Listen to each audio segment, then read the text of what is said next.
Welcome to the More For Me podcast by yours truly, Kat Necole. What up, homie? What's going on? How's your week been? How you living, Biggie Smalls? I'm surrounded by criminals. No, not exactly, but that is a dope song. Go back and find it on your streaming preference, YouTube, Google. Ask somebody. I don't even know the name of that song, but welcome. I'm glad that you guys could join me. My volume went way up. It's going to be that kind of day, folks. Let's hang in there. How's it going? I already said that, so we're going to move right along. I want to thank you for tuning in today. Whether you are watching on YouTube or listening on your favorite podcast platform, it is a privilege and an honor to be here with you today. More For Me is all about my journey in life, past, present, and even where I'm headed. And I want to take the opportunity to share what I am going through, what I've been through, lessons that I'm learning, things that are happening around me that are impacting and influencing how I choose to move forward and head towards the destination of more that God has for me. But the beauty of that journey is that I want you to accompany me and allow for me to accompany you to the more that God is calling you to. Because if you didn't know it, let me be the first to tell you that whatever you think you want out of life, God has even more in store for you than that thing, no matter how big or small it is. God has and wants more for you. So with that, if you're a first-time listener, it's a privilege to have you amongst the squad, amongst my homies. I hope you stick around, and now you know what this show is all about. If you are not here for the first time, welcome back, and it's always good to have you. Now, if you haven't done so, take a moment to subscribe, turn on your notifications, but you can also like, share, comment, rate, and review. When you do those things, it helps other people find out about Kat Necole. And we want to increase our reach so that more people can hear this message and know that their lives could be and should be changed for the better.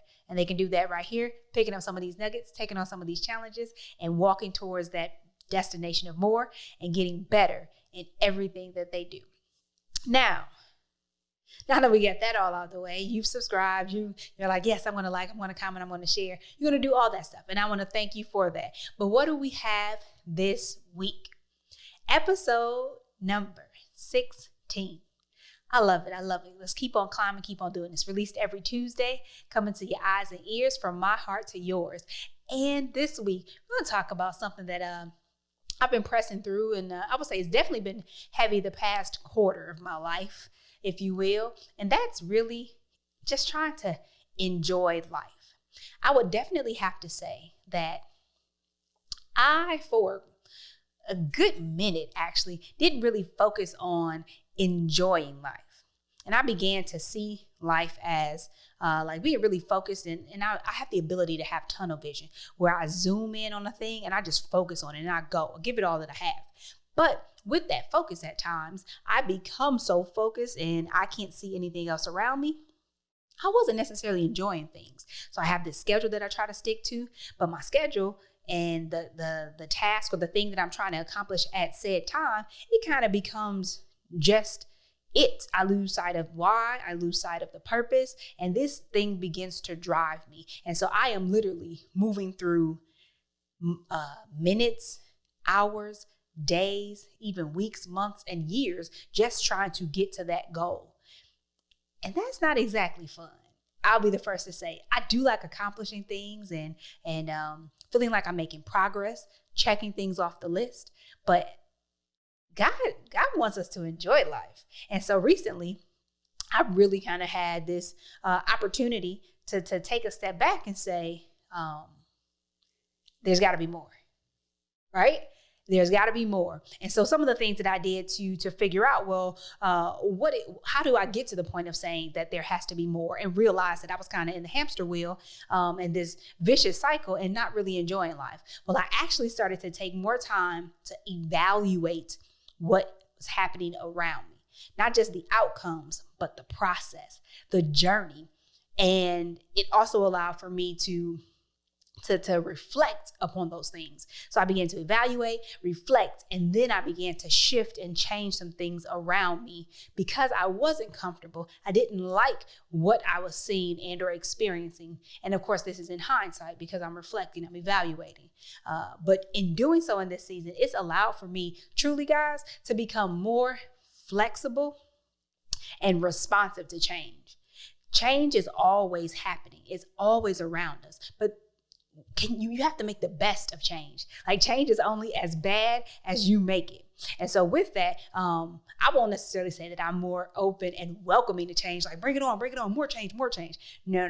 Let's not go that far. But when change does come, I'm less prone just to be angry, frustrated versus trying to assess how I can shift or make adjustments on my end to embrace what is happening because it has to happen, or to make the best of what is happening. And so that has been truly like eye-opening for me, and really allow for me to take time, like even when something doesn't go your way or it's less than ideal, when you slow down and you look at how you can respond and adjust to the change or be more flexible in general, it also gives you an opportunity to see the good.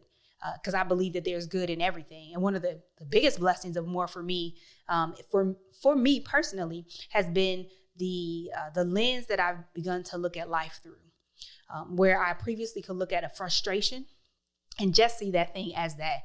I guess it's a frustration, something that pissed me off. Like, it's not the way I want it. It's out of my control. Don't like it. Next. Kill it. Bury it. All that jazz. But now I can look at something and say, okay, what can I do differently?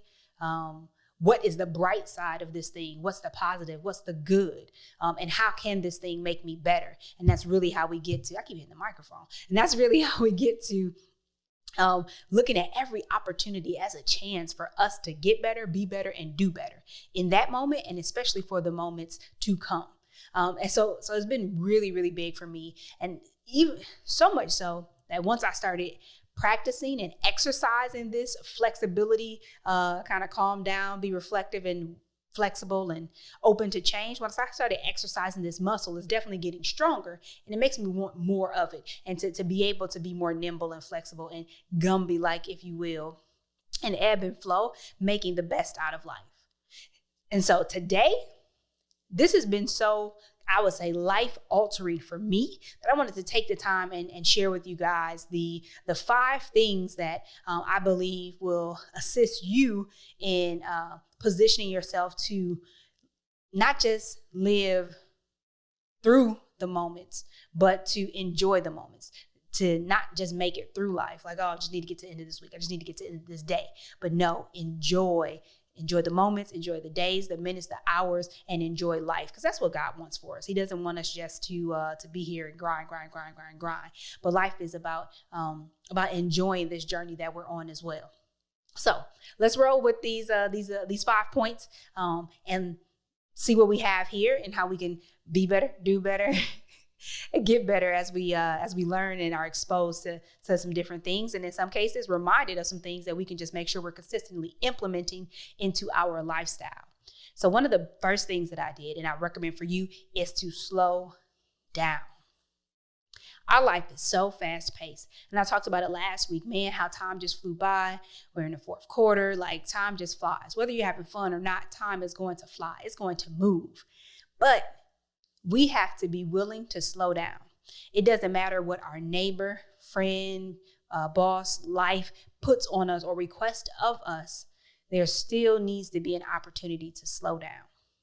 If I had not begun to slow down or embrace the moments where I was slowed down by things that were outside of my control, if I had not begun to embrace that, then I would never have been able to stop to begin to evaluate and reflect upon things, to realize that there were shifts or adjustments that I could make to make the best out of a situation or to make it better. For me, even to allow for me to get better. None of that would have been possible if I continued to move at that fast pace, just go. But just to slow down. In my week, I slowed down. Across my day, I slowed down. Like, literally just taking the time to slow down. Some of that means doing less. Some of that means getting through what you do at a slower pace. Some of that means not rushing past things, but taking time to soak it in, from my feelings to what's happening, what's been requested of me, but really just slowing down. You're absorbing all of this stuff. And it's almost as if, for me, like, you ever seen like something move in slow motion? So a video or something, they play it in slow motion, and you can see so much more when it's slowed down versus when it's in regular speed or like double time, which is how I happen to listen to my podcast in double time. But when you slow down, you can really begin to take it in. My husband was saying to our son, hey, slow down. You can't really taste your food if you're eating that fast or shoving that much into your mouth at one time. But to really, like, even when you're eating, slow down, take a bite, enjoy the flavors in the food and the meal that you're eating. Don't just move so fast. So 1, you have to slow down. Number 2, listening to God more. Listening to God and listening for God, right? So we have those moments where we're very intentional and we sit down and we're like, okay, I'm going to pray, or I'm going to have my Bible time now. And this is when God is going to speak to me. So I'm listening to God. I'm in church, so I'm listening to God. I'm online in the worship service. I'm fully engaged. So I'm listening to God and the message that he's bringing through the shepherd of that house. I'm listening to God. But then there's the listening for God. And so that means that I am intentionally connected to him, and I've have a level of clarity and an open mind and heart throughout any day that if he speaks, I hear him. So I have this, I've added colors to my schedule now, and it's like, it's in 15-minute increments. I look at every day of the week. I'm trying to optimize my schedule and make the best of it, right? I'm all about optimization, but I feel like God is working out some things in terms of planning and time to honor God with your time, and how I steward that overall. That's going to continue to shape and mold me, and I'll be able to truly put something together to bless people, to be able to be better stewards of their time. So I have this schedule, and it's in 15-minute increments, and I don't put in like cushion. Every hour, there's a little 15-minute block of cushion. No, that's not how I roll. It's boom, boom, boom, boom, boom, boom, boom. But when I slow down and I begin to listen for God, then I can hear him clearly when he says, like, don't do that now, like it's on the schedule. Do X, Y, and Z. I had, I think it was like last week, maybe 2 weeks ago, I had a call set up with one of my homies, and I actually, pause. I didn't have a call set up. Something came up and I needed to talk to one of my homies, but I was looking at the schedule and I'm like, man, I've been trying to challenge myself, like, stick to the schedule, that consistency and discipline is going to pay off. Stick to the schedule. And I've been, slipping a little bit. And so I was that day very focused on sticking to my schedule, But then, like, literally, the anxiety I started receiving or accepting about, or creating for that matter, about like making the time to talk to my homie, but then having to do something else.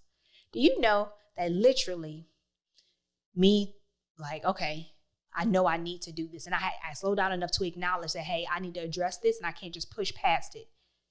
Do you know that thing that was on my schedule, that meeting, got canceled? And then I literally had the freedom sit there, connect with my homie, talk, and for us to go in and do life together. And it was amazing. And so listening for God in that moment, it wasn't an intentional time of prayer and study and worship. And I wasn't at church to be like, yes, God is speaking now, and this is when I expect him to speak and how I expect him to speak.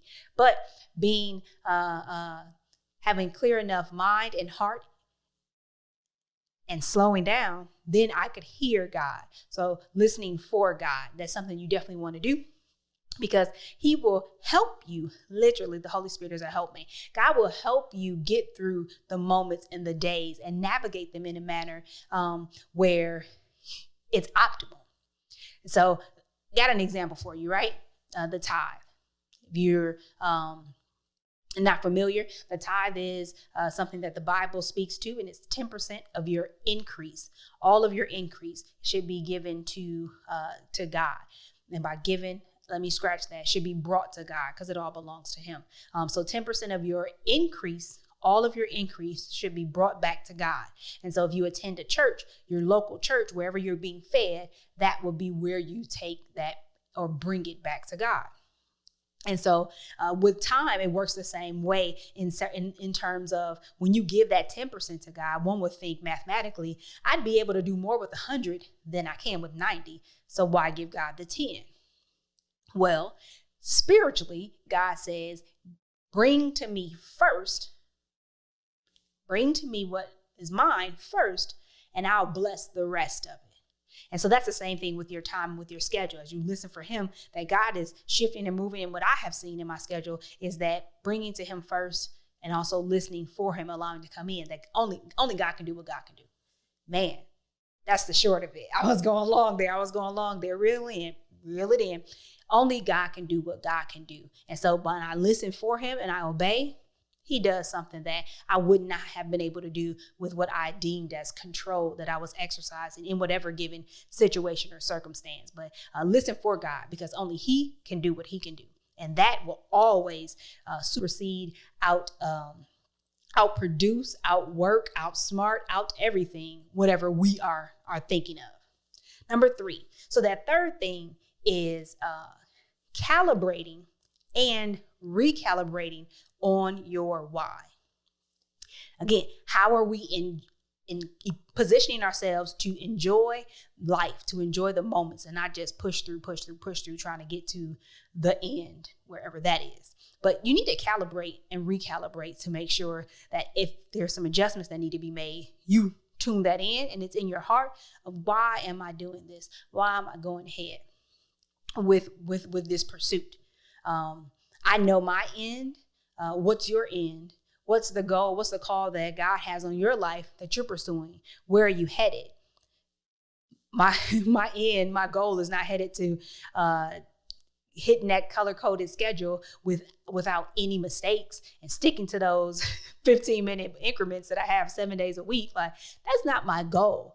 It's a tool and a resource to help me reach my goals, but it is not the goal. So I have to remember, why am I doing this? And sometimes it's your big picture why.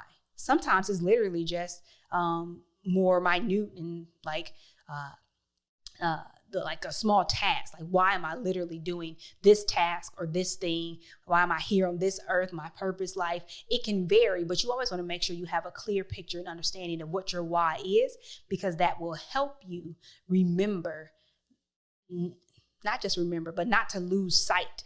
That's a better saying, but it will help you not lose sight of what you're working towards. And a part of that is enjoying what it is that you're doing, not just doing to do, but to be. Number four is communicating more. How can you enjoy the moments through communication? I literally have begun to, in my head, is over communicate, but in reality, it's not over communication. It's probably regular communication or still falling short. But I've begun to express things to people, whether it's in a situation or just overall, that I previously would hold in because I didn't either, I was afraid of how they would respond, or I didn't think they could handle the information that I was giving them. So all of it basically rolled down to being fearful and then trying to control an outcome. And that's not healthy. It's not a healthy thing. So something that I'm working on, but communicating more literally helps me to, and will help you to enjoy more moments out of life. So where I could try to withhold something or thought that I have with French, literally now, sometimes I just throw that disclaimer. Like, babe, this is just a thought. I don't have anything more than this, but just wanted to share what was on my heart. It could have been about an interaction we had. Mostly it's just about things that happened in my day, and I'm a big processor. So as I process, I let him in. He sees and understands more, knows what I'm thinking, what I'm experiencing. But that communication then takes the weight off of me being fearful and trying to control something. And I don't enjoy it because I'm fearful and trying to control. So I can't enjoy the moment because I'm so focused on the outcome being outside of what I desire. So literally for me, communicating more and just letting things out has really been helpful in terms of being able to enjoy moments, because I'm not overtaxed with dealing with suppressed feelings and thoughts and other people not doing what I thought they should do or what I have set them up to do that I wanted done. I'm not overwhelmed with that. And so letting things out, my thoughts, my heart, and sharing that with people, and letting God handle the rest has really been helpful in allowing for me, and I know it can get you there, to enjoy more moments in life. And number 5, the last thing is reflecting more. So we have 1, slowed down. 2, we've listened for God more. 3, we calibrate and recalibrate as necessary on the why behind what we're doing. 4, we're going to communicate more in general so that we don't bog down our capacity with silly things. And then number 5 is just reflecting more. When you look at what's happening around you and actually reflect on them. So I have an idea in my mind of how something should happen or what it should look like. Then everything plays out. The experience has gone by, it's completed, it's behind me. But if I just keep going, the only thing that I see is the idea I had in my mind of what I wanted, and I know that what happened wasn't what I wanted, and I move forward. That's disappointment. So it's not enjoyment, that's frustration. It could be anger, it could be sadness. But if I take time after I have an idea, I have an experience that maybe doesn't meet the idea, or maybe it does, but then I reflect upon that experience. In reflecting, if it's good, it's good, and you can just soak it up and make sure you celebrate and praise God, give him all the honor and glory. But if it's not good, which in most cases for me, I won't put that on everybody, but for me, there's a difference between what I expect and what happens. And things probably 98% of the time fall below my expectations. I'm gonna just be honest. I have very high expectations, and I don't apologize for that.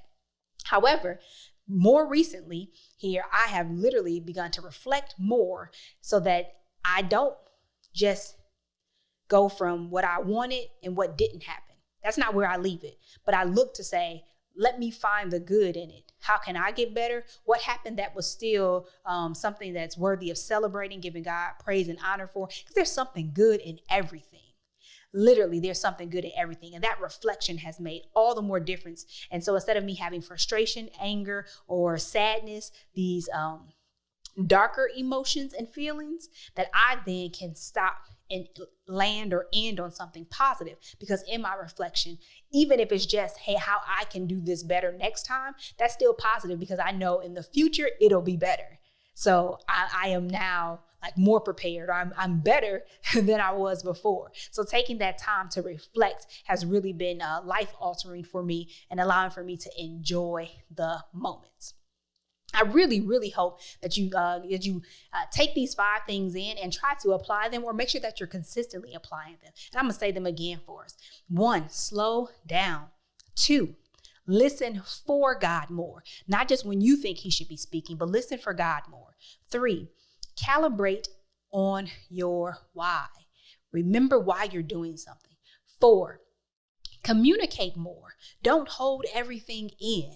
Maybe you have to find the safe space to communicate those things. Maybe you don't have homies like I do that you can call up and communicate that to. Or maybe you don't have a safe relationships or healthy relationships to communicate like I do with French.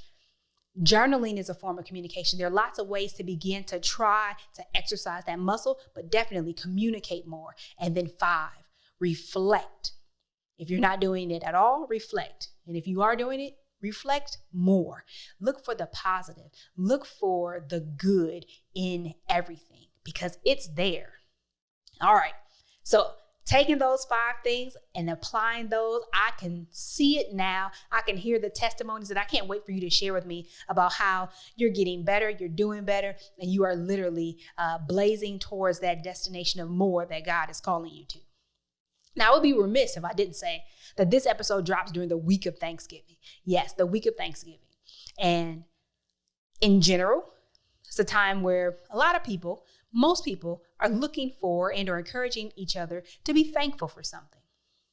When I reflect on Thanksgiving, I don't reflect upon it from the historical standpoint of our nation, but I just kind of look at it as a time to gather and to be thankful. So we don't have to get into the politics and history behind who's a what and what was wrong and who was wrong. But we'll consider this as an opportunity in our nation to be thankful for something. But I have 2 challenges for you today. Aside from equipping you, I want to challenge you as well. Here are my 2 challenges. Number 1, this week, find at least one thing, just one. Find at least one thing that you are thankful for. Number 2, is starting this week where you find something that you're thankful for. And actually, I do want to share, I just a little note for myself so I remember. So before we go to number 2, let me run back real quick. My homie Robert shared today, and this was amazing. It blessed me so, and I wanted to make sure I shared it with you, that as you find one thing to be thankful for, he said, if you have something to be thankful for, you can be thankful in this season. That was so good. If you have something to be thankful for, you can be thankful in whatever season you're facing. So if you remember something to, or you have, grab a hold of that thing that you have to be thankful for. And then regardless of your situation or what you're facing, your circumstance, 1, God is with you, but 2, in that thing, you can be thankful. All right. So first challenge, find at least one thing this week to be thankful for and verbally acknowledge that. Number 2, I challenge you to find something every day. Yeah, that's right. Every day. Find at least one thing every single day of your life. As long as there's breath in your body.